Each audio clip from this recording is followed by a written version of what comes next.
discúlpame, ella es Dani, yo soy bióloga, ella es física, pero las dos hicimos un trabajo conjunto, ¿sí? Y les vamos a contar un poco sobre ese trabajo que va a tratar distintos aspectos, distintas temáticas.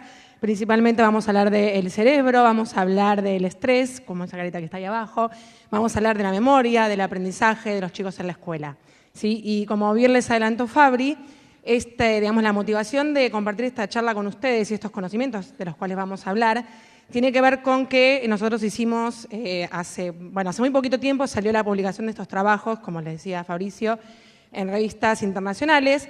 Sí, son dos trabajos, uno que hicimos con roedores, a los que les hicimos aprender cosas y vimos qué recuerdos tenían, y el otro se hizo en las escuelas con chicos, ¿sí? Y aunque suene muy ñoño todo esto de publicar en revistas científicas, para mí y para Dani, para todos los que hacemos ciencia, está bueno porque nos permite compartir nuestros conocimientos, ¿sí? Que es algo que también genera que la ciencia avance. Nos forma a nosotros como mejores profesionales porque el camino realmente para publicar un paper es muy parecido a este. No sé si llegan a observar al final que está la muerte, ¿me entienden? Es como una cosa así, este camino, sinceramente, es muy difícil. Muchas personas nos preguntan cosas, pero todo es para mejorar el trabajo. Así que estamos muy contentos con esto. Y lo más gracioso de esta situación es que estos dos trabajos, que fueron por caminos independientes, fueron publicados el mismo día. Así que recibimos ese día una noticia muy genial, que era que los dos trabajos iban a ser compartidos. Entonces, bueno, yo ahora se los voy a contar una parte de estos laburos a ustedes, Dani les va a contar la otra. Sí, y yo cuando hablo de estas cosas siempre me hago una pregunta muy parecida a la que se hace Calamaro, se hizo Calamaro en su momento, que es de qué hablamos cuando hablamos de amor y es de qué hablamos cuando hablamos de estrés, porque muchas personas asocian esta palabra a cosas negativas y no necesariamente el estrés significa algo malo, ¿sí? Y justamente para responder esta pregunta, porque es parte de nuestro trabajo, voy a hacer un pequeño relato, y este relato comienza contándoles a ustedes que yo fui durante mucho tiempo Boy Scout, ¿sí? Y yo hacía muchos campamentos, por suerte a veces en paisajes como estos, en lugares como estos, quizás acá en Córdoba tengan un lugar muy parecido, sí, muy lindo, a mí me hace pensar también mucho en Misiones, y después de ver muchas películas hollywoodenses los domingos a las 6 de la tarde, entiende que en un lugar como este acampar quizás tiene algunos problemas, como por ejemplo que se te aparezca un oso muy malo, con cara de malo, así como que se quiere comer todo, por ejemplo, ¿sí? Que después por ahí finalmente le dan un pochoclo y se tranquiliza. Pero la cuestión es que, para llevarlo más a nuestra realidad, quizás acá un oso no nos encontremos. Yo no pensaba en osos cuando me iba de campamento, pero sí pensaba en bichos como estos, en pumas, que en Misiones hay un montón, por ejemplo, ¿sí? La cuestión es que sí, hay algo que también nos dejaron las películas de los domingos a las 6 de la tarde, y es que personas como Chuck Norris, por ejemplo, le podrían hacer frente a este león o a este puma, pero, por ejemplo, yo tenía más miedo y lo que hacía en general cuando se me ocurrían ideas como esta, ¿qué pasa si se me aparece un animal así?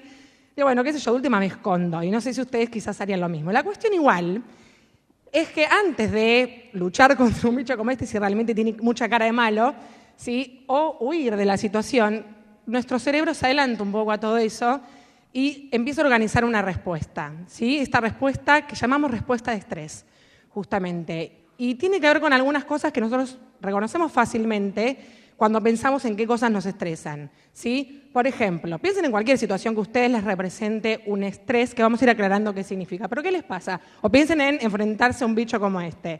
Por ahí nos pasa que nos empieza a latir muy rápido el corazón, ¿sí? La frecuencia respiratoria también es mayor, empezamos a respirar más rápido, se nos dilatan las pupilas porque eso nos permite ver mejor. El hecho de que respiremos más y la circulación también mejore tiene que ver con poder llevar, por ejemplo, glucosa a nuestras células y que tengamos más energía. La irrigación de nuestras extremidades es mucho mejor que las de otras zonas de nuestro cuerpo porque eso nos permite justamente, por ejemplo, correr, ¿sí? O resolver la situación de alguna manera. Bueno, y nos pasan un montón de cosas. Transpiramos, lo que nos permite regular la temperatura y demás. Todo lo que, digamos, nos serviría en principio, es una respuesta bastante general, pero que nos serviría para resolver este conflicto o una demanda excesiva, porque esto no es parte de nuestra rutina, que se nos aparezca un puma en el medio de un campamento. Entonces, bueno, vamos a tener que responder de una manera distinta. Y es lo mismo que le puede pasar, por ejemplo, a una persona que haga bungee jumping o que se tire de un paracaídas, ¿sí? Aunque estas personas deciden, ¿sí?, con conciencia hacer estas cosas, igual nuestro cuerpo va a responder de esta forma, se nos va a acelerar la frecuencia respiratoria, vamos a tener la irrigación sanguínea distribuida de distintas formas, no vamos a tener, por ejemplo, el sistema digestivo activo, porque nadie piensa en comer en una situación como esta, pero todo apunta a que nosotros podamos resolver ¿sí? Esta circunstancia que es desafiante o desfavorable o que representa un riesgo. De alguna forma el cuerpo lo sensa como un riesgo. Y en principio esto es una respuesta adaptativa y uno responde mejor, excepto el Pipita Higuaín en los mundiales, claro está. Entonces, ¿cómo podemos responder esta pregunta de que hablamos cuando hablamos de estrés?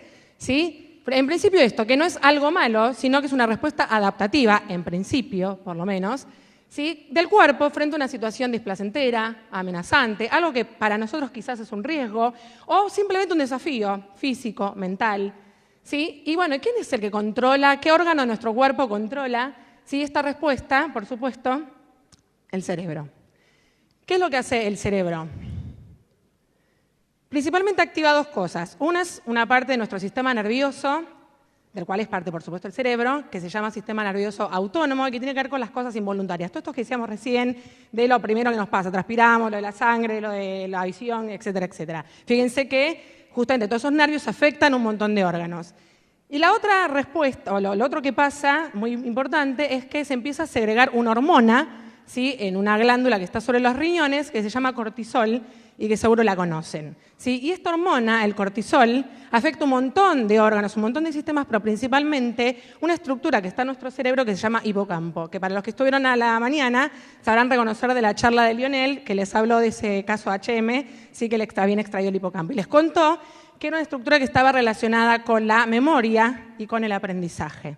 ¿Sí? Por lo tanto, nosotros podemos decir que el estrés y la memoria y el aprendizaje tienen una relación. Y de hecho, esto fue bastante estudiado, ¿sí? Y se hicieron un montón de estudios que también nos permitieron reconocer y entender que las áreas que están influenciadas en las situaciones de estrés son muy similares, por ejemplo, aparte de lo que tiene que ver con la memoria y el aprendizaje, cuando necesitamos prestar atención, para tomar decisiones, ¿sí? Entonces, a ver qué sigue a continuación. Bien, voy a hacerles una especie de juego.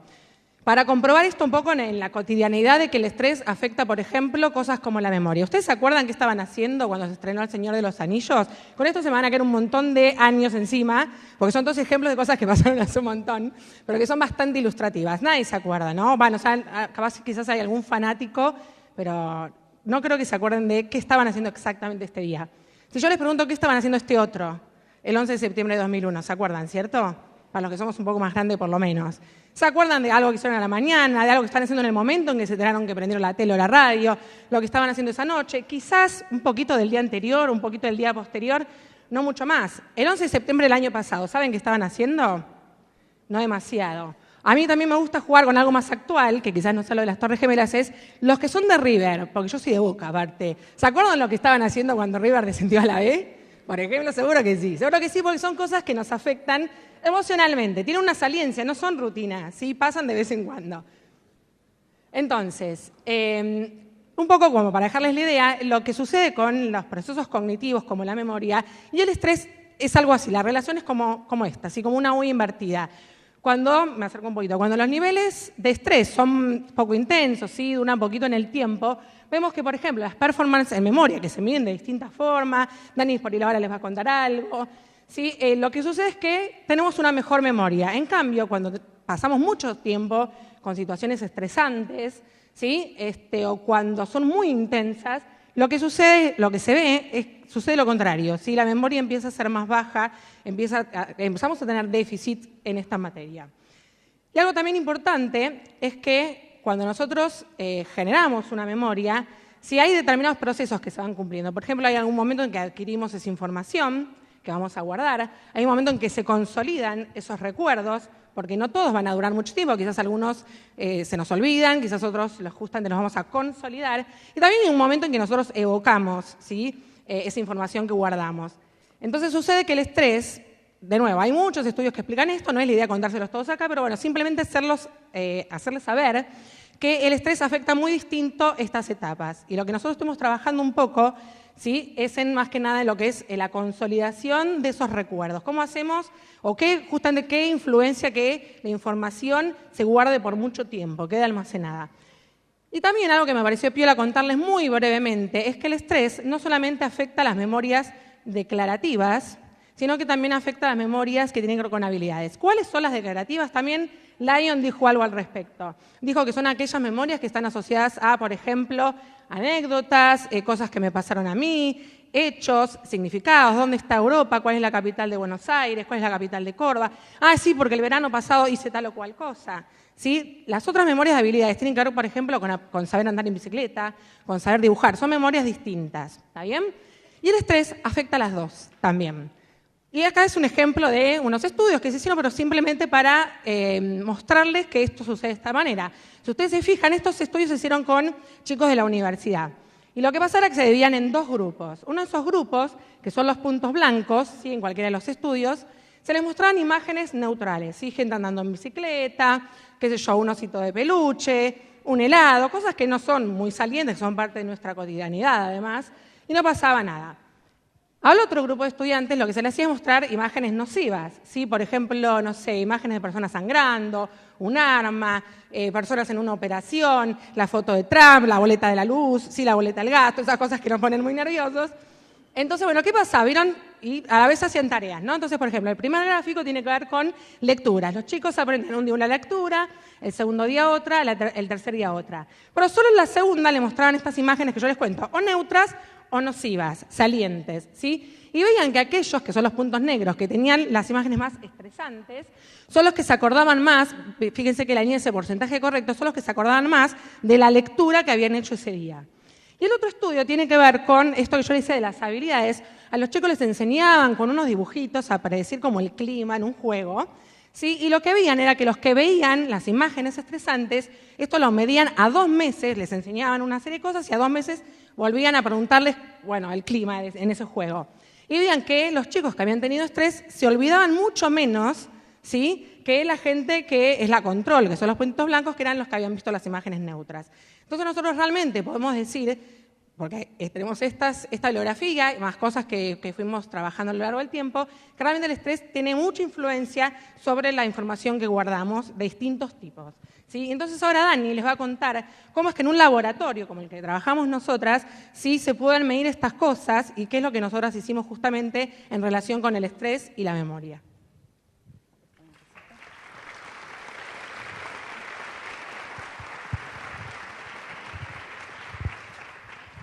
Bien, entonces, ¿cómo es que estudiamos el estrés en el laboratorio? ¿Cómo hacemos para ver qué efecto tiene el estrés en estas distintas tareas que les contó Pame? ¿Cómo inducimos el estrés en los participantes? Bueno, les voy a contar algunos ejemplos. Por ejemplo, el primero es pedirle al participante que meta la mano en agua fría, y esto está muy reportado que aumenta los niveles de cortisol, que es esta hormona que les contó Pame. También se pueden medir otras señales para ver si la persona está estresada o no, como la conductancia de la piel o movimientos oculares, ¿sí?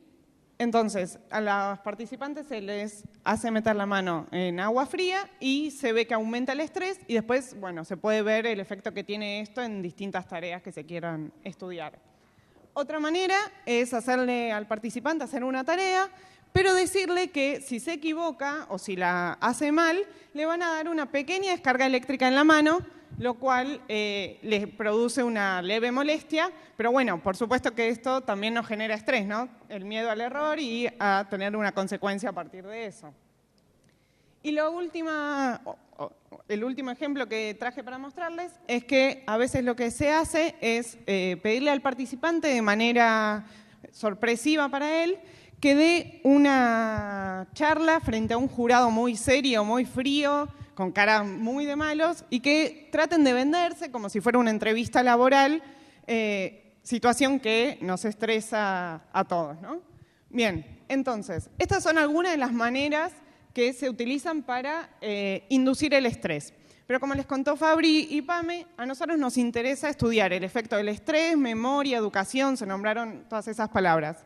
Entonces, lo que nosotros quisimos hacer fue llevar el laboratorio a las escuelas y que nuestro laboratorio sea eso. Queremos estudiar, ¿por qué en las escuelas? Porque en las escuelas estamos todo el tiempo aprendiendo cosas nuevas, incorporando aprendizajes, utilizando nuestra memoria y queremos saber el efecto que tiene el estrés en la memoria en las escuelas.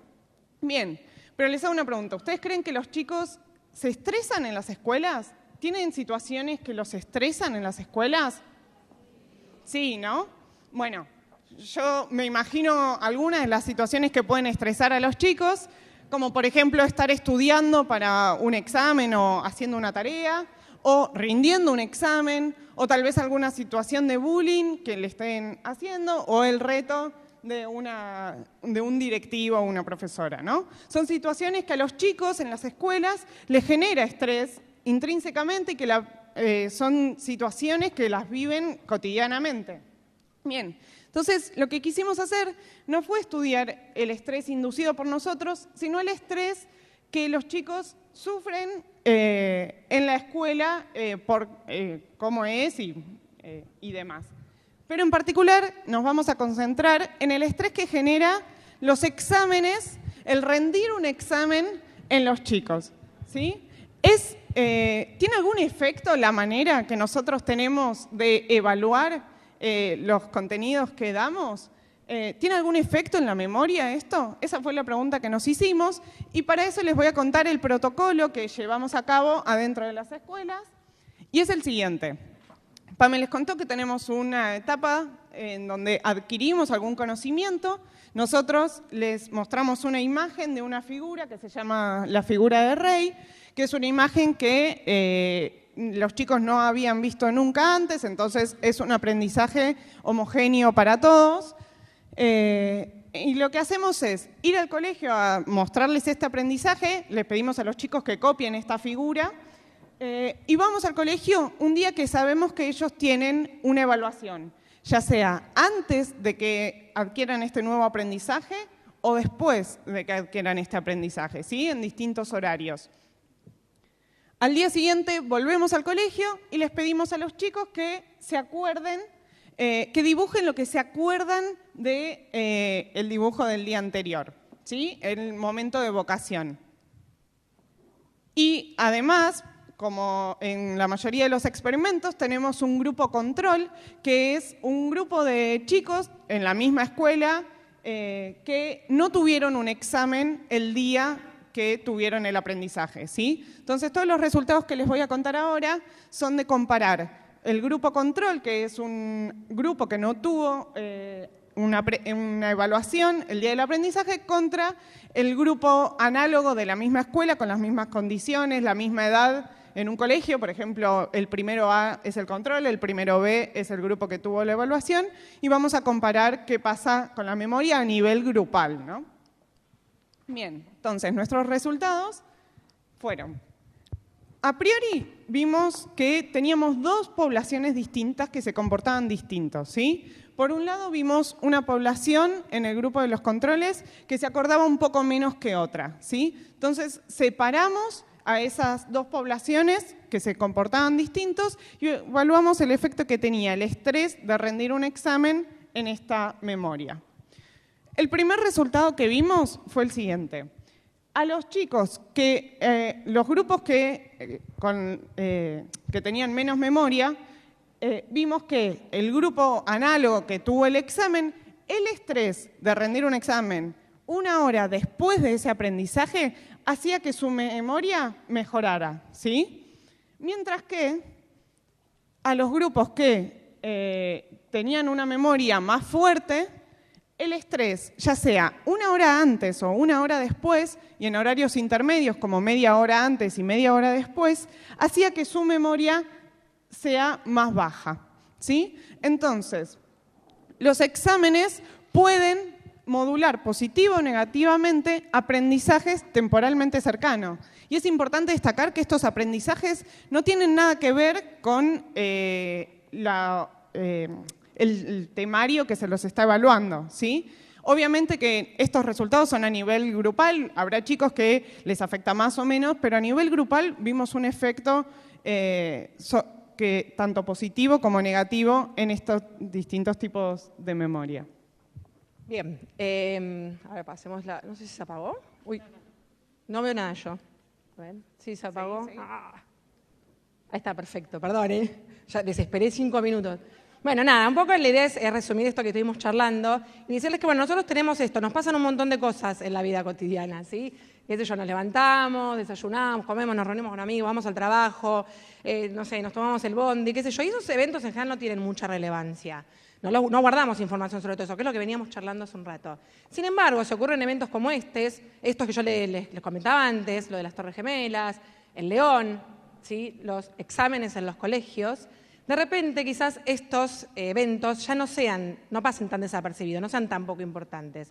¿Sí? Y lo que logramos entonces un poco también eso, concluir, es que situaciones como estas que son estresantes, situaciones de novedad, por ahí de repente cuánto dormimos, cuánto comemos, ¿sí? Como nos dijo Mariela en la charla anterior, un montón de cosas que están por afuera, solamente de pensar en qué cosas vamos pasando en el día a día y qué cosas por ahí son relevantes o no. Hay muchos eventos que son muy salientes y que van a determinar qué información guardamos y qué información no guardamos. No nos afecta todo de la misma manera y un poco lo que nos permitió comprobar este trabajo y un montón de otros es esto, el estrés no nos afecta a todos por igual, las situaciones de estrés no son las mismas para todos, sí, bastante subjetivo, y pueden tener efectos positivos, quizás en una ventana de tiempo, frente a aprendizajes que son quizás más débiles, o puede también tener un efecto negativo en otras circunstancias. De hecho, yo empecé diciéndoles que no tenemos que pensar en el estrés como algo malo, lo sigo sosteniendo, pero también tenemos que saber que seguramente es lo que de hecho conocen más, que obviamente cualquier estresor que dure mucho en el tiempo nos va a producir patologías, ¿sí? Y lo más relevante para nosotros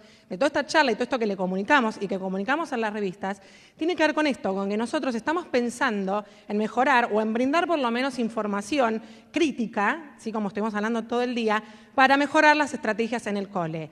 Los exámenes, justamente, entonces, ¿pasan desapercibidos? ¿Tienen influencia? Vemos que sí, negativa, positiva. Habría que ver entonces cómo analizar si seguimos o no haciendo evaluaciones, si nos sirven para mejorar los contenidos, en qué momento quizás del día habría que hacerlos, cuán distantes de un aprendizaje o no, si hay otras cosas que a los chicos los pueden estresar, cómo podría repercutir eso.